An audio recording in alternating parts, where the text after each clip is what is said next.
The aftermath of President Trump's tariffs has hit banks hard. The sector is tied to the U.S. economy's macro performance. A slowdown or recession could lower profits. The tariffs come just as big banks are scheduled to report their first quarter earnings on Friday. Here with me to discuss this is Suryansh Sharma. He's a senior equity analyst for Morningstar Research Services. Thanks for being here, Suryansh. Thanks for having me. Well, let's get right into it. Some of the biggest names in banking are seeing their stocks plunge. Why is that happening? So when President Trump announced tariffs, the tariffs were significantly more aggressive than what the market had anticipated. And I think what surprised the markets were just the scope and the breadth of tariffs. So everything was targeted, all the countries were targeted, all the goods were targeted. And now it is widely expected that if these tariffs go in place, it's not going to be good for the US economy. It can lead to significant dislocations within certain parts of the economy. And eventually, the US banking system is connected at hip with the US economy. So the economy is not doing well, the banking system will generally not do well. So I would just conclude that the US banking system depends a lot on the macroeconomic stability, and that's the reason we are seeing the stocks plunge. How does this current situation affect their profits? Oh, for sure. So, if we let's consider a scenario where because of this we have an economic slowdown or a recession.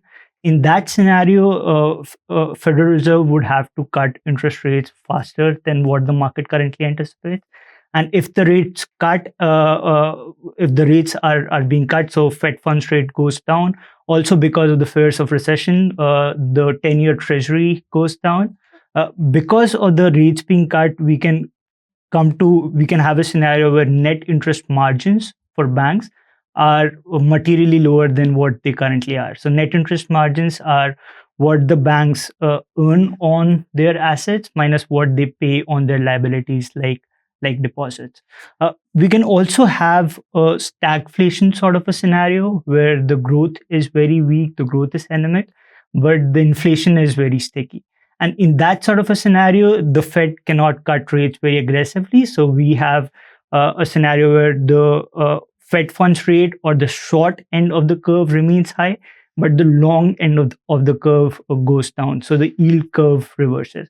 Now, that is also not good for the banks. The reason is banks borrow on the short end of the curve through deposits, and they lend on the long end of the curve. So inverted yield curve is not good for bank NIMs either. If we go down the income statement, let's now talk about fee revenues.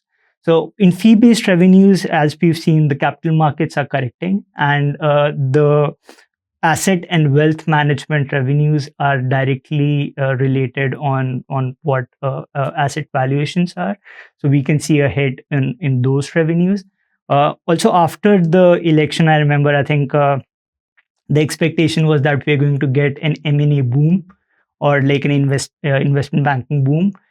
It seems like we're going to get an investment banking bust.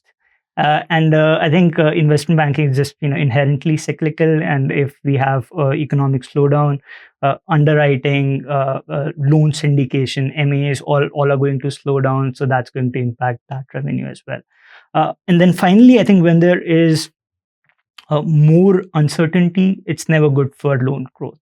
So loan growth would also be hurt. And then also, I would say credit cost is one of the biggest concerns for the market. So given the banking business model, if we have like a long business cycle, let's say it's 15 years.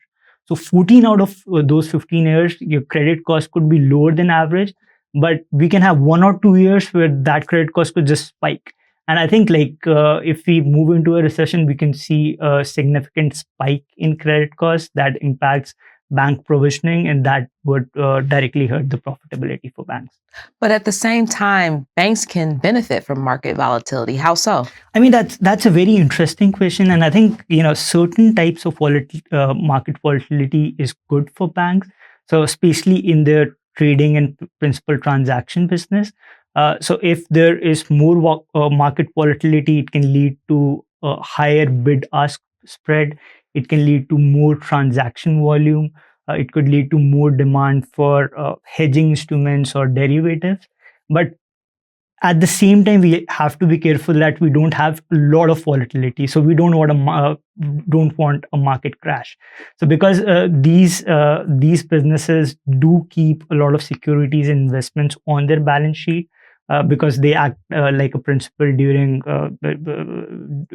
as a broker dealer, and some of those securities could lose value, or they could lose a lot of money in some of the derivatives that they underwrite.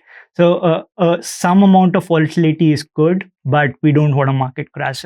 And the current volatility that we are seeing, I would say, is on a net basis is unconditionally bad for US banks.